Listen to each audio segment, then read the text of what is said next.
Hi, my name is Hala, and today I will be showing you how to use student-led breaks. When you go into CourseKey, the first thing you're going to want to do is click Management and click on Courses. This will show you all of your courses. You'll click on the applicable course that's happening right now, and you will click on Today. When you click on Today, this will provide the QR code if your course is using QR code. If it's using GPS or another technology method, then the QR code will not be on the screen. All you will see is the list of students. What you're going to see is a list of your students in the course and how long they've actually been checked into class. So I have my student Hope here. She's been checked into class since 3:36 p.m. Her status says in, and her awarded time so far is 1 hour and 15 minutes. When your student is ready to take a break, what they will do on the CourseKey application, on my right-hand side, I have the CourseKey application open and I am logged in as Hope. What your student will do is click on the CourseKey application and it will tell them you are checked in, and it'll give them the button to start a break.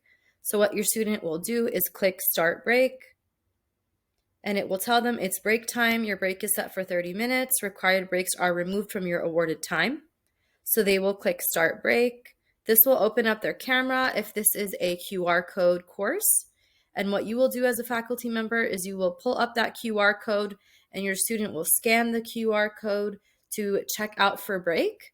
And the CourseKey application will say you are on break, and it will show you kind of this countdown for how long you have left for your break, whether you have set it to be a 30-minute break. When you created the course, then it will be 30 minutes long.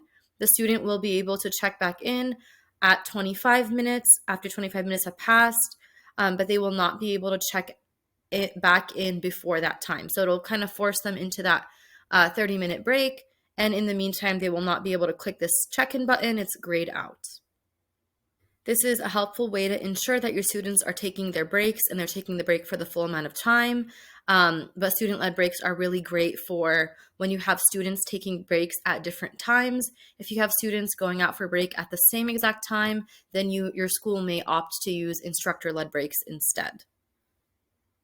Once the break time is over, the student will be able to click check in. So they will click the green check in button and they will be able to scan the QR code to check back into class.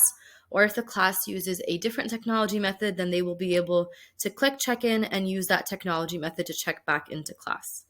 Please let us know if you have any questions. Thank you.